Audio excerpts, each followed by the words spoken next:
Before we turn to our law enforcement folks at the table, what we'd like to do is turn to Tim Ballard, who is the founder and CEO of Operation Underground. Thank you so much, Mr. President. Thank you very much. I spent 12 years as a special agent, as an undercover operator, working on the southern border, working sex trafficking cases. They don't want you to see it. The deep state doesn't want you to see it. Now, what happened in Charlie Kirk? It's all connected. Do not believe the false narrative. This was a lone shooter. It was not a lone shooter. This person who did this to Charlie was born of the same ideology of the lukewarms. Okay. And I can tell you, you're exactly right.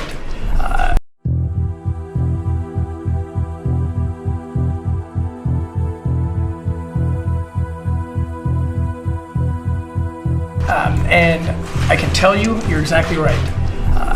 This little girl was kidnapped in Central America, 11 years old, groomed for 2 years, with the intent of getting her ready to come to America. Why? Because we are the highest consuming nation of child pornography. We are the clientele. The deep state doesn't want you to see it. Now, what happened in Charlie Kirk? It's all connected.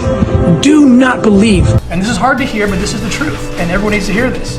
This little girl, and this is very typical, raped for money every day, not a crisis. If that's not an emergency, I don't know what is. We work in Mexico. We have done several operations. I've just met with the Secretary of State, their equivalent, Olga Sanchez, just last month about this. We are having to do operations in Mexico, our foundation, working with law enforcement, to be essentially become the wall, because there is no it's like trying to catch flies with chopsticks. It works. We can make it work, but if we had a big, fly swatter, which is the wall, that'd be a lot better. It stops it. We are the clientele. That's the big money. That's great. Thank you very much.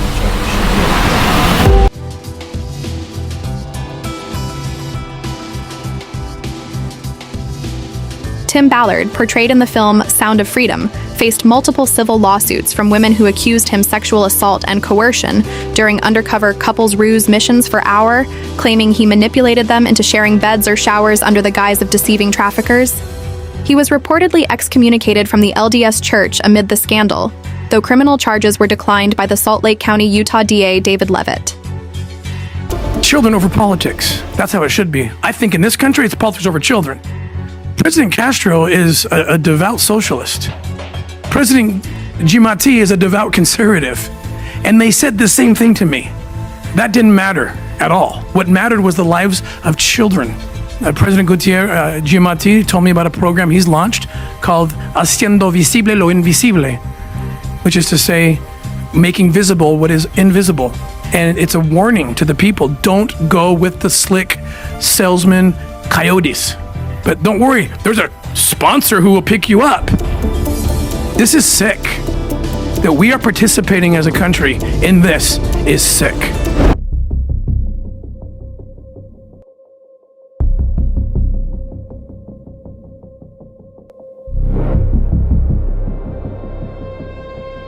Very mixed emotions about my announcement today that I will not seek a fourth term in office.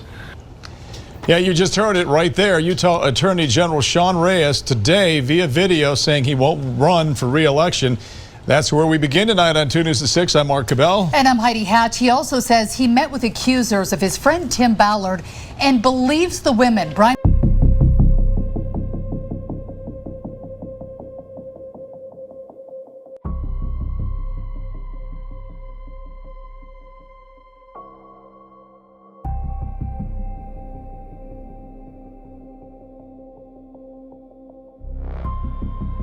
Mike Leavitt, former Utah governor, has been mentioned in passing in broader Utah political contexts alongside figures like Reyes and Ballard.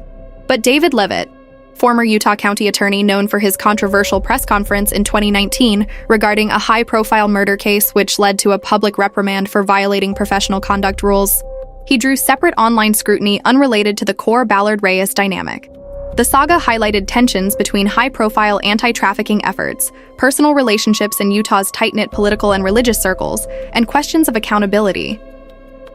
In the broader controversy, U.S. Senator Mike Lee of Utah has a long-standing but relatively limited public connection to Tim Ballard and Operation Underground Railroad, OUR, primarily through early support for the anti-human trafficking organization rather than deep involvement in the later scandals. In 2015, Lee and his wife Sharon were publicly honored by OUR for helping introduce the group to lawmakers and influencers on Capitol Hill, facilitating bipartisan awareness and connections in Washington, D.C. Lee's name surfaces peripherally. One lawsuit filing or related reporting mentioned Reyes or associates seeking advice from Lee on how Ballard should respond to emerging criticisms. Lee endorsed Derek Brown, a former senior staffer of his, in the 2024 Republican primary to replace the scandal-plagued Reyes as Utah AG. Unlike Reyes's close personal friendship and alleged operational overlaps with Ballard, Lee's role has drawn minimal scrutiny in the lawsuits, audits, or public backlash. Note that Levitt in the original query likely refers to figures like former Governor Mike Levitt or others in Utah politics, but has a questionable direct link to the Ballard-Lee dynamic. Lawsuit alleges Utah Attorney General Shawn Reyes helped intimidate a critic of Operation Underground Railroad. That's right. Now, the new lawsuit and the fourth filed against Tim Ballard and OUR. It alleges Reyes, Ballard, and OUR deprived a Utah woman of her right to free speech. The lawsuit states that the woman, Suzanne Whitehead, works for a nonprofit that does anti-trafficking work in Nepal. Now, according to the suit, Whitehead had publicly challenged OUR's claims about how many children the group had rescued and accused OUR of taking credit for work she says her organization had done. According to the lawsuit, Ballard and his team asked Whitehead to take down her social media posts when she started writing about them. Filed a federal lawsuit against Tim Ballard and the nonprofit he founded, Operation Underground Railroad. The lawsuit accuses him of laundering money through a third-party company to pay for prostitutes. It also says Ballard was the one trafficking his female co-workers across international borders, then sexually assaulting them while they were undercover, when they were supposed to be the one rescuing women and children from trafficking. The same women filed lawsuits against Ballard in Utah court last year. Ballard responded this year by suing each of them for defamation. We've waited a year, and the allegations are not getting closer to the truth. They're getting further and further from the truth.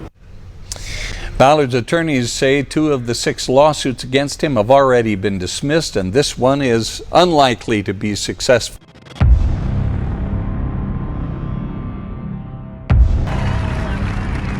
To my Mormon friends, my Latter-day Saint friends, think of him as captain of our lives. He seeks not power to pull it down. He seeks not the praise of the world or the fake news, but he seeks the well-being and peace of the American people.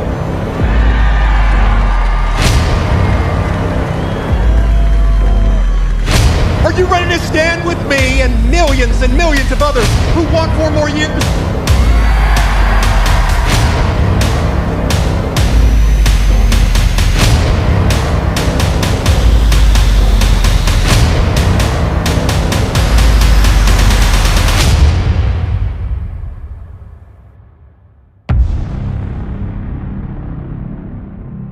Tell them the story you shared with me about this young child in Iraq. It's crazy. So ISIS, when they rolled in and they took advantage and took all the minority religious children, Christian Yazidis, and they're setting up these like baby factories where they'll impregnate women and make the babies just to sell their body parts. One little boy in particular, who that was happening to him, he was kidnapped actually at 4 or 5 years old until he was 12, and they would just slowly suck like the spinal fluid, and they would sell it. This is a witch doctor kind of satanic ritual stuff where they sell the blood. By the time he was 11 years old, he looked like he was 7, and he couldn't use his limbs. And we were able to get him to a doctor in Salt Lake at the Children's Shriners Hospital, and they did an experimental surgery and fixed him. He was casted up, his whole body,